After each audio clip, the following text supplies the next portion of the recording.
Okay, y'all, welcome back to Quilting My Heart. This is my third and my final video on this little wall hanging. I'm just showing you how that I quilt out my quilts with my domestic sewing machine on my Qzone Queen frame. So I went through the other parts and now we're going to actually put some stitches in my quilt top. So here we go, y'all. Okay. Get y'all a little bit closer here. As you can see, I've got my backing and my batting loaded onto my quilting frame. And now I'm going to put my top, just take my top, and I've pressed my top just a little bit to get any creases out. That's very important. Pressing your backing fabric and your top fabric so that it'll lay nice and smooth. So I'm going to just put my top on here. And I'm going to make sure when I put it on here that I'm leaving plenty of room over here that I can see my backing and my batting a good little distance from the edge of my quilt top here. And even at the top, I want to make sure that it's all underneath my quilt top. Okay. Now, the next thing that I'm going to do is, my machine does not have the basting feature that a real long arm would have. I don't have the basting stitch to go across the top to secure it. So what I'm going to do, sometimes if I've got a rather large quilt, I will take some thread and a needle and I'll actually hand baste it along the top here. At the very edge, I will hand baste it with a needle and thread, and just down the sides right here, because I found when you pull the machine over and you begin to quilt it and you begin to move, there are clips. I'm going to be using some clips to help secure it, but it will have a little bit of play in here, and that way, so what I'm going to do with this little small wall hanging, I'm not going to bother basting it on with a needle and thread. I'm just going to take some pins and I'm going to pin it right here at the very top, just a few pins across the top to secure it a little bit better. Now, I don't know if anybody else actually does this, but it's just something that I do. But now you'll want to be very careful if you use the pins and not the basting thread, that you don't hit it with your that you don't get close to it with too close to it with your needle. So I wouldn't put a lot of pins across there, just a few. I'm just putting a few across the very top here to secure it.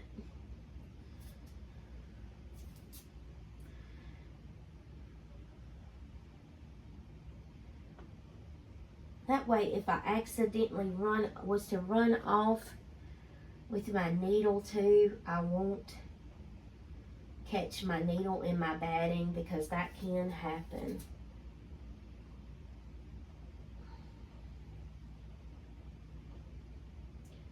Not very many. I've only got like 6 or 7 across here. It's just to give it a little more stability when I start that first. And once I get that first row of stitches in, I could take the pins out, but I just put them in there. Okay, now then, that's pinned on. I'm making sure that I've got it on here nice and straight as I can. And I have it as straight as I can get it.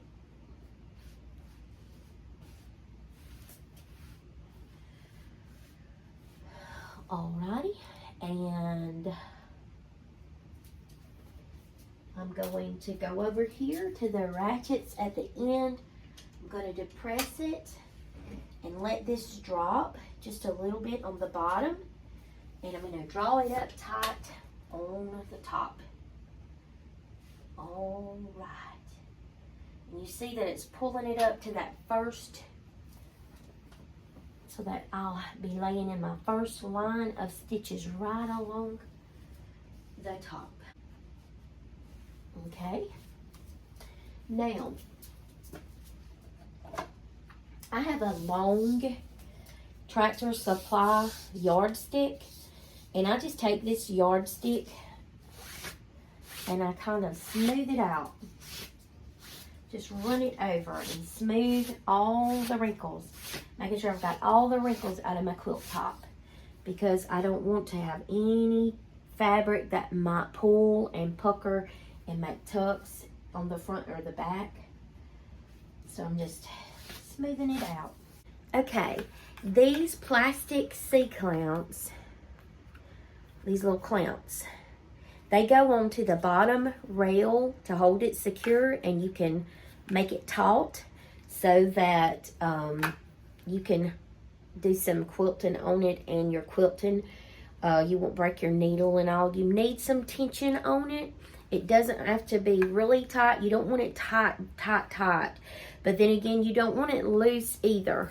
You don't want your quilt top to be too loose, and you don't want it to be too tight. It's like a happy medium in there. So you put these clamps on. You put your clamps on across the front, and make sure that they extend, because it gives this some stability. So make sure that your clamps are extending out past your quilt just a little bit. And I'm going down and putting them on. Now I'm going to go down here and give it, you'll hear the clicks. I'm going to give it about 2 clicks. And that way it's nice and taut. Now the last thing before I put the stitches, you'll see on my Qzone Queen frame that we have these bungee clamps. We have bungee clamps.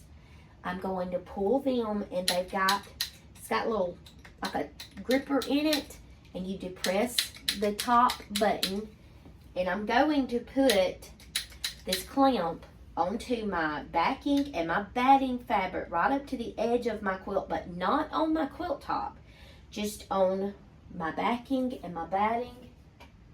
And what this is going to do is just give a little more stability to hold on to my quilt, to give it a little more stability. And there are 2 on the other end, so I'm going to get those 2. Okay.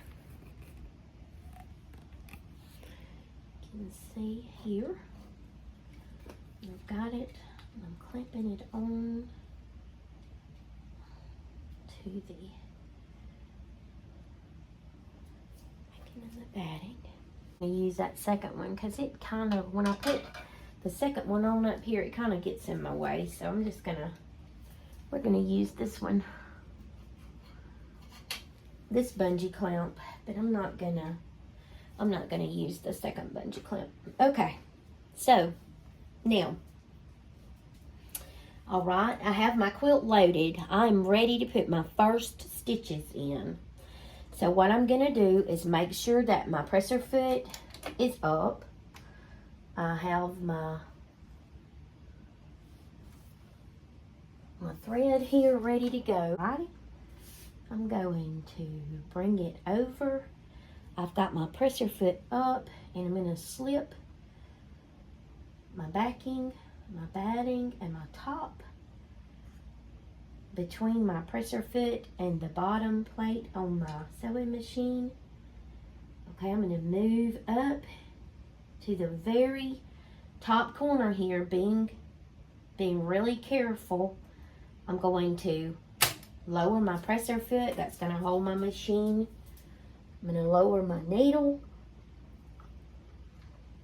And I can see that I always try to do that to make sure that I'm into the fabric before I start sewing. So this would be the point where a lot of people would pull up the thread from the bottom, but with the domestic machine on the carriage, sometimes that is just pulling up that bobbin thread is not really, it's not easy to do. And I don't really find that it's necessary with the domestic machine like it would be with the big long arm machine. You can do that if you feel more secure in pulling up your bobbin thread to the top. you can certainly do that. But what I do is just turn my machine on, and I'll take a few stitches, and I'll even move it back and forth just like you would do if you were reversing and back stitching on your home sewing machine. And I try to do it over here right close to the edge, close enough that it's going to be hidden in my binding when I start out. And I've got in my mind already, I've been thinking about the design that I want to quilt into my little wall hanging. I'm just going to do a simple loops. That's just really, really quick and fast for me. It's the simple loops. And I'll go from the left side, I'll move to the right side. When I get down here, I will get close to the edge. I will go back and forth, do a little tack down there. I'll tack it just a little bit close to the edge, and I will cut my thread and come back and start at the front. Now I could just turn around and just loop, just go down and loop back, but I have found that that makes some tucks. It causes some stress and causes me to have some tucks down here. If I go down here and then just move back and then start going backwards, I can do that. But most of the time, I do just cut my thread and come back and start at this end again, because it just gives me a smoother quilt top, and it's not as likely to get those little tucks into it, you know, from the pressure of the machine. If that makes any sense. I hope I'm making sense.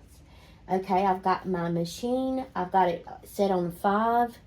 That's the standard setting for mine. My stitch regulator is 5, so I've got it set on 5. And I'm fixing to start my stitching. I'm going to start off slow and try to do a steady, just a good steady stitch. You don't have to start out really fast right out of the gate. You just want a good stitch, okay? Just a good stitch.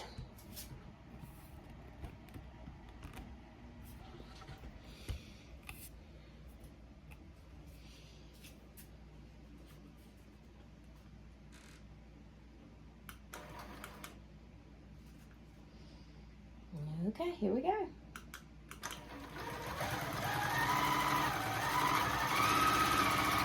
Okay, I'm making stitches.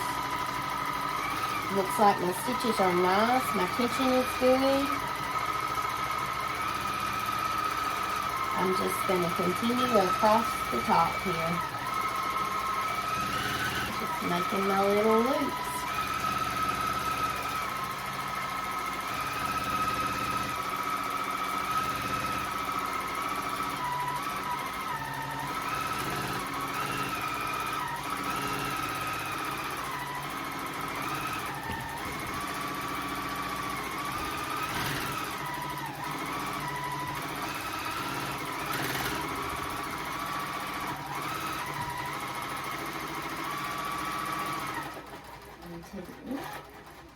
Now I'm going to stop right there, and I'm going to come and show you my line of stitching.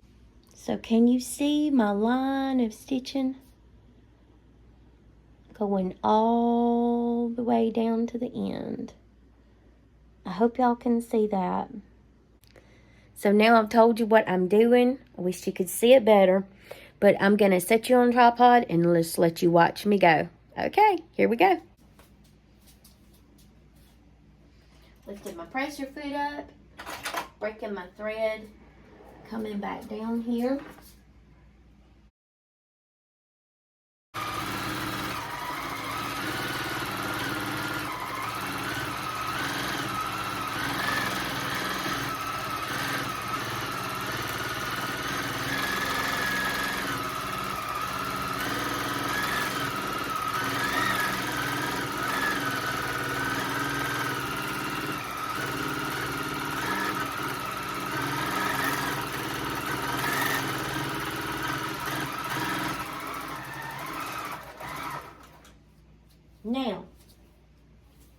Now that is about as far as I'm going to be able to stitch with my throat space on my machine. I'm going to have to advance my quilt now. So to do that, I'm going to take my clamps off. Okay, I'm going to go down here. I'm gonna lift my presser foot, break my thread, bring it back down here, out of my way. Take these bungees off at the end. I'm gonna remove my clamps. It's kind of a tedious process, but once you get the hang of it, it goes really quick. Okay, I'm gonna loosen my ratchet, give my bottom rail some slack, and I'm going to advance my top rail to right just barely where I can just barely see my last line of stitching, just barely see it at the top. Okay, and then I'm going to get my ruler, smooth my quilt,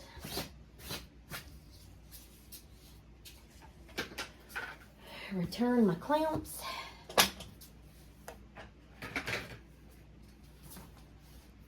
tighten them just a wee bit, make sure my tension is good, bungees back on,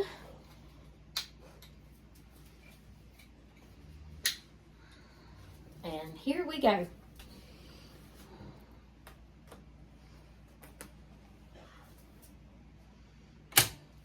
Drop, lower my needle, and my little stay stitch, and here I go.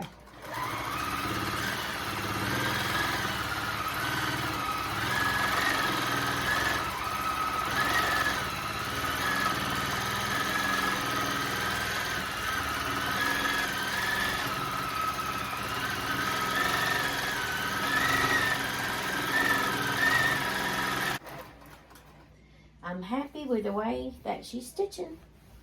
So I will be back and I'll show you when I get this quilt quilted. I'll show you when I take it off of the machine and I trim the edges. I'll give you a close-up. Well, you know what? I might just bring y'all back and take you along for unloading it off of the frame so that you'll know how to do that too. So I'm going to finish quilting it and advancing it and going on down until I get to the end. And then I'll bring you back when I'm unloading it. Oh, all right, now we have it quilted. It's all the way quilted and advanced. I just put the last row of stitches in down here at the bottom. I had put a few pins in down there to stabilize it. On that last little bit of quilting is where a lot of the tucks and stuff can take place if you're not careful. Okay, I'm removing my bungees. And now I'm going to go down here and I'm going to mash that button. Let it all the way. Okay, I've let it go until I can see my row. I've turned it until I can see my row of pins again. I'm going to remove that row of pins in the bottom. This is on the bottom rail.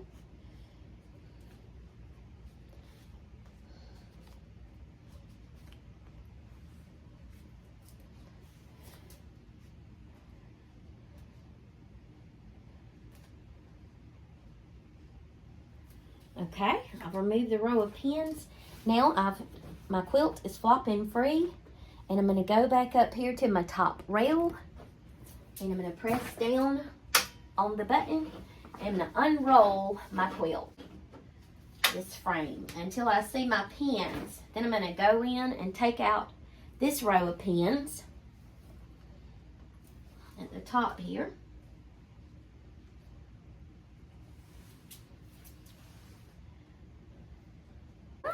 There's my quilt top, my quilted quilt top.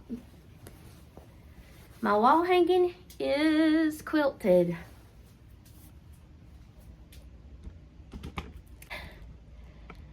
Now, my wall hanging is quilted. And you can see that I just used the loop-de-loop pattern.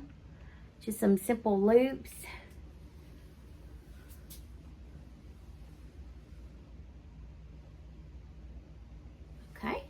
Can you see that? Now, when I remove these pins that I secured it with, I'll go in and I will trim it. I'll trim it and I will put my binding on it and I'll be done. After I get it trimmed and I get it bound, I'm going to chunk it in the washing machine and let it get good and crinkly and cute. And I'll show it to y'all.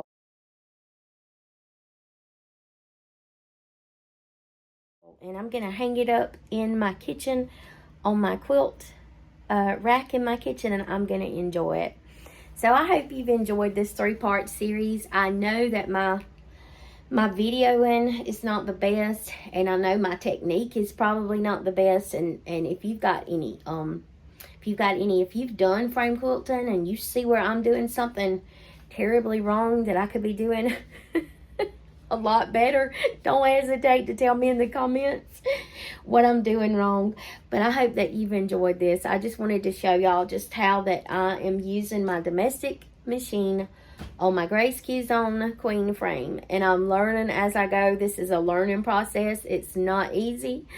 You'll find out if you ever get a quilt frame that it's definitely a learning process. So I'm just learning how to use my frame. And until next time, this has been Melissa here at Quilting by Heart, and you have a good day.